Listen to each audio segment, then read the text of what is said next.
Nathan Adlin here, and I have a question for you. What defines a sleeper car? Well, a sleeper car is something that you don't expect to be quite as fast as it actually is. And I have a perfect example of that. This is the brand new Volkswagen Jetta GLI. And guess what? It's faster than you think. Find out why coming up next on the Fast Lane Car.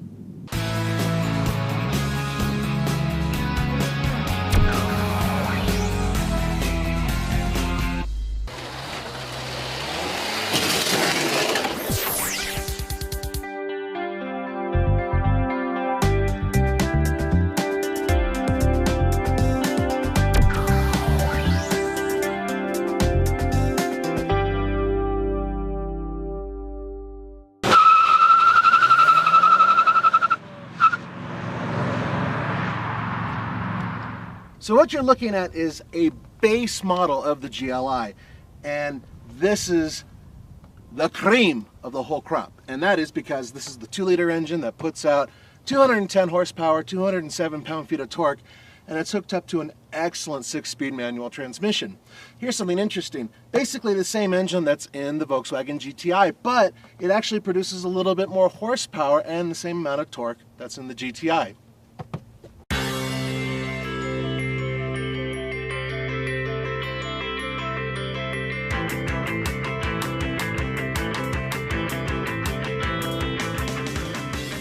The Jetta GLI loves to be let off the leash.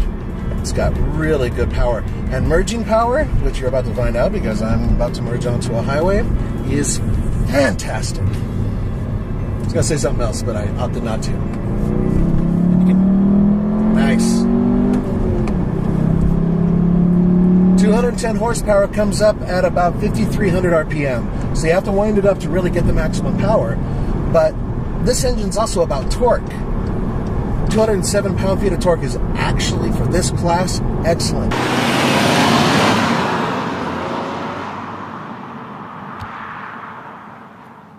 This is the base model of the GLI, and that's good and bad. If you want to scream to the world, hey, I've got a fast car, this isn't it. You'll have to get the higher up versions, which will cost you, well, frankly, a lot more money. This one cost about $25,000, which is kind of expensive, but not as much as you might think because that engine and that transmission are excellent. Here's the thing. No spoiler. No extra goodies. 17-inch wheels, really not that enthusiastic, you know, it doesn't pop. The rest of the vehicle, frankly, is a Volkswagen Jetta. Now, if you like the new design, then you're going to be thrilled with this. If you like the way a Passat looks, well, hey, basically a baby Passat. Really, the only way you can tell at a distance that this is a GLI is by looking at GLI.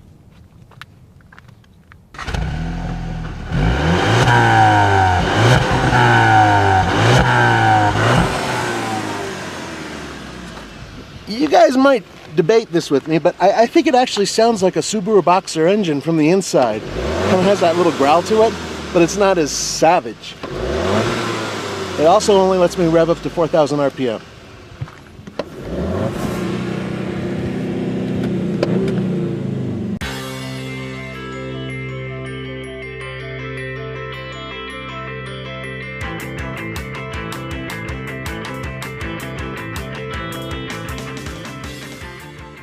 I know you're filming, you son of a bitch.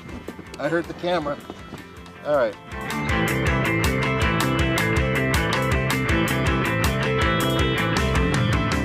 Folks, you're looking at 15.5 cubic feet of space. It's actually very, very spacious. It's another thing that they improved when they built the new Jetta. I wouldn't recommend putting children back here because, frankly, it's a little uncomfortable with the spare tire here. But otherwise, it's actually very roomy. I mean, it holds a big, chunky Nathan rather comfortably. Might just take a nap in here, I don't know. See ya.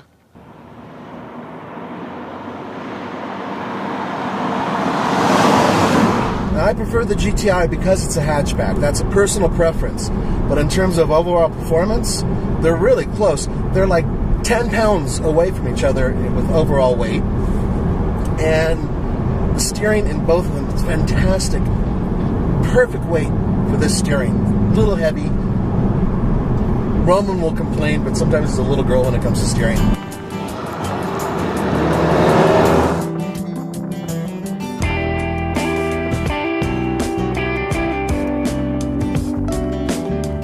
interior is where everything falls apart. I love this car, and I know a lot of you do too, and a lot of fanboys are going to yell at me when I say Volkswagen could have done a lot better. They used to build the best interiors, period. I'm talking about beyond their class. They were punching above their weight. Now, well, vehicles that are being sold in America at a discount through Volkswagen have super hard plastics, especially here in the door panel, which unfortunately I like to put my elbow up on, and it actually is very uncomfortable. Backseat space, pretty damn good. That's one of the main reasons why they completely redid the Jetta, so they can get more space.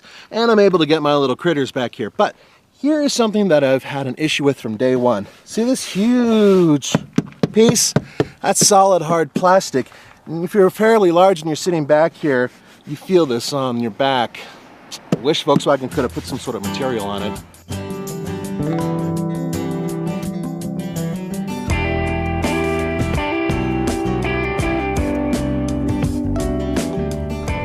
In terms of what it can do as a day-to-day driver, I think it's fantastic.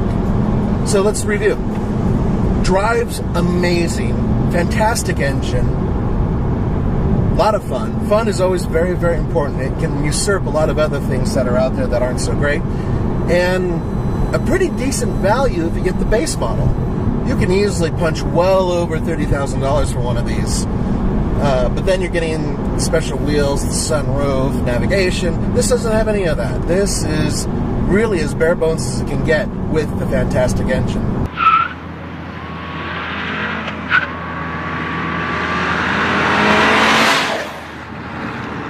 I'm just going to go flat and shutting traction control off. Ready? Interesting.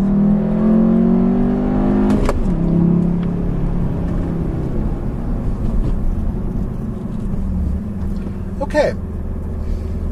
That time I went completely flat and I just spooled it out. I didn't want the wheels to even chirp. They did a little bit anyway. 7.99. Just for the hell of it, before I close this puppy out, one more quick 0 to 60 run.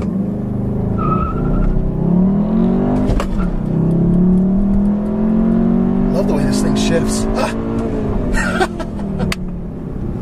Well, folks, once again, many runs done, and this particular one dropped down to 6.99.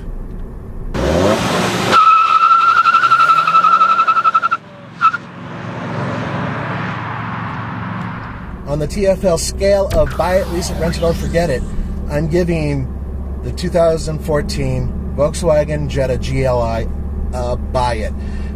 The interior ain't great. Volkswagen can do a hell of a lot better.